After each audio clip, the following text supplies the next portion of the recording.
ये बजट नहीं, बड़ा ढोल है जिसमें आवाज तो बहुत है पर अंदर से खाली है। जो हमारे सरकार, जो समाजवादी सरकार में मंडियां बनी थी, उन मंडियों को अगर चौपट किसी ने किया तो इस सरकार ने चौपट कर दी। क्या और बताएं इनका, सब धोखा ही धोखा है। इन्हें केवल बजट देना चाहिए था अपना जुमला मंत्रालय के लिए, और इनकी बजट स्पीच बिना उर्दू के पूरी नहीं हुई। लगता है वित्त मंत्री ने बजट गोपनीयता बनाने के लिए मुख्यमंत्री जी को भी नहीं दिखाया। आज का दिन विशेष है और इसलिए क्योंकि उत्तर प्रदेश का 9वां बजट पेश हुआ है। ये सेकंड लास्ट बजट था इनका, सेकंड लास्ट बजट। इसके बाद आखिरी बजट होना है और फिर हम सब लोगों को नई सरकार चुनने का मौका मिलेगा। जिस सरकार के पिछले कई बजटों को अगर हम देखें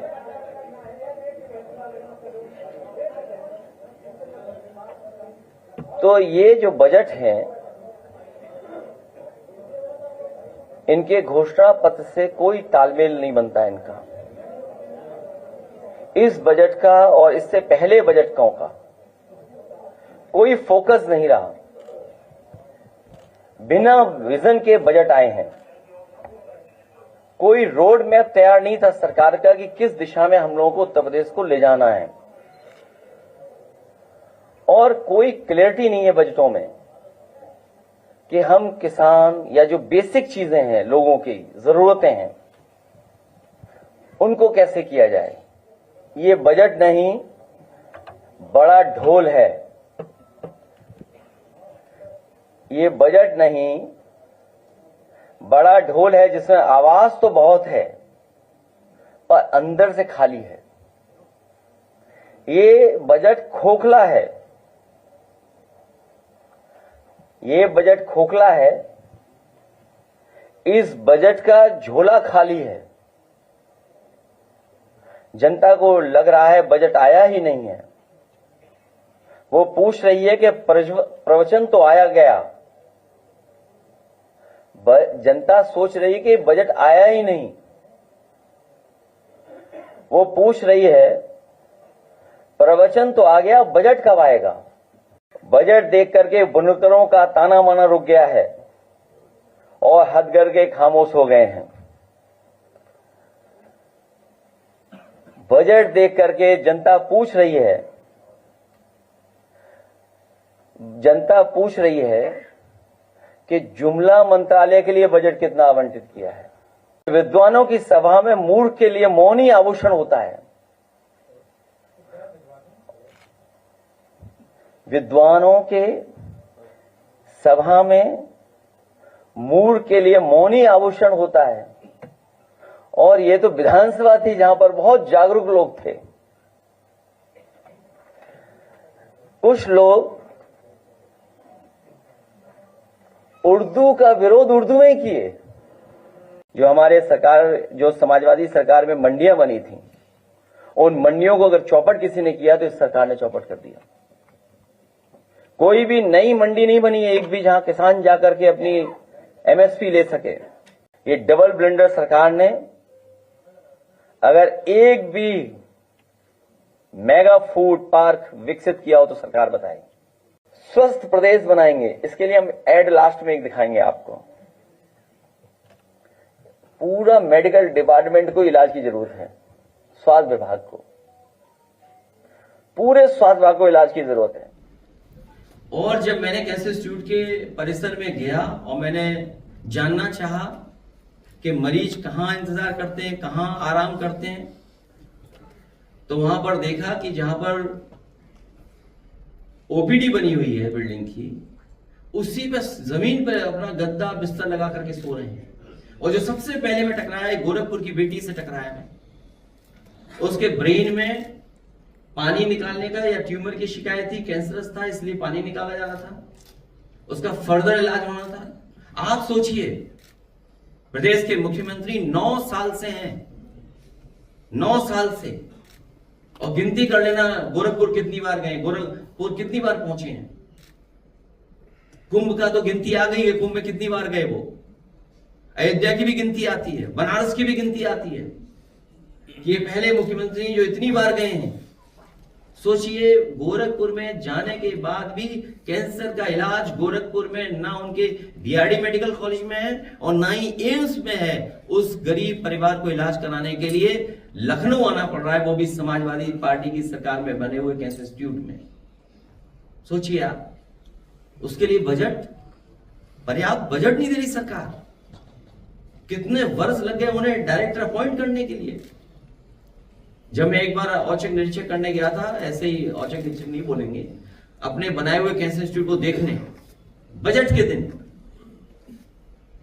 हमारे साथ चौधरी साहब भी थे। तो जब पहुंचे तो पूछा कि डायरेक्टर कहां है, तो डायरेक्टर साहब को आने में आधा घंटा लगा। वो आना इसलिए नहीं चाहते कि क्या जवाब दें बजट। अभी हम लोग विधायक लोग सब गए मिल के रखे, डायरेक्टर गायब हो गया वहां से। और इसलिए चले गए कि क्या बताएं, वो तो काम करना चाहते हैं, डायरेक्टर डॉक्टर्स काम करना चाहते हैं। वहां इंस्टीट्यूशन में जो प्रोफेशनल डॉक्टर्स हैं वो अच्छा काम करके दिखाना चाहते हैं।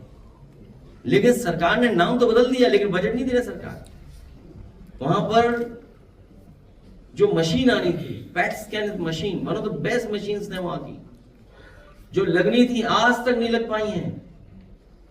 कई मशीनें इसलिए नहीं लग पा रही हैं क्योंकि ठेकेदार नहीं सरकार तय कर पा रही है। और ठेकेदार क्यों नहीं तय हो रहा, आपसे बेहतर कौन जानेगा। अब ये बात मैं नहीं कह सकता हूं, ये बात लगता है इन्हें पता है, हमारे पत्रकार साथियों को यही बात है, सही कह रही है। लेकिन मैं नहीं कह सकता क्योंकि यूपी भारत है, यूपी कभी किसी के साथ भेदभाव नहीं करता। बताओ, उत्तरांचल के लोगों को एक्सेप्ट कर लिया, और उत्तरांचल में जमीन नहीं ले सकते हम लोग जाए तो वहां 370 लगा दिया उत्तराखंड में। तो ये तो मेडिकल की व्यवस्था, किसी मेडिकल कॉलेज में आप चले जाएं और उसमें चले जाएं, जो प्रधानमंत्री से उद्घाटन कराया गया था, शिलान्यास कराई गई थी अटल बिहारी वाजपेयी जी के नाम पर, अपने प्रधानमंत्री जी के नाम पर, उस यूनिवर्सिटी का हाल क्या है बताइए आप लोग। अब तो बजट में 1 ट्रिलियन वाली बात भी नहीं आ रही है। आप सब लोग बैठे हो, कितनी बार 1 ट्रिलियन आया इसमें? 1 ट्रिलियन कितनी बार आया इस बार? 1 ट्रिलियन अगर आया हो तो बताइए आप। और वो 1 ट्रिलियन तो पा ही नहीं सकती है सरकार, जिस गति से ये ग्रोथ रेट हो रही है इसमें, कभी नहीं पहुंच सकते वहां। क्या और बताएं इनका, सब धोखा ही धोखा है। इन्हें केवल बजट देना चाहिए था अपना जुमला मंत्रालय के लिए। और बजट की पहली लाइन, मतलब सेकंड लाइन जो लिखते हैं बजट की, हम लोग क्या गलत बोल रहे थे? अगर आप बजट की सेकंड लाइन पढ़ेंगे, आप में लिखा गया है कि हम सभी जानते हैं कि महाकुंभ, हालांकि वर्ड महाकुंभ कहीं नहीं हमारे वेदों में नहीं है, 144 वर्षों में आता है। तो हम क्या गलत बोल रहे थे बताइए आप? हम लोग भी तो यही बात कह रहे थे कि हर कुंभ 144 वर्ष बाद आता है। हर कुंभ 144 वर्ष बाद ही आएगा। क्या गलत कह रहे हैं? जो बात हम लोग कह रहे थे वो आपने लिख दी अपने बजट के स्पीच में, और इनकी बजट स्पीच बिना उर्दू के पूरी नहीं हुई। लगता है वित्त मंत्री ने बजट गोपनीयता बनाने के लिए मुख्यमंत्री जी को भी नहीं दिखाया। अगर मुख्यमंत्री जी को दिखा दिया होता तो शायद वित्त मंत्री ये शेर नहीं पढ़ पाते कि जिस दिल से चला हूं मेरी मंजिल पे नजर है।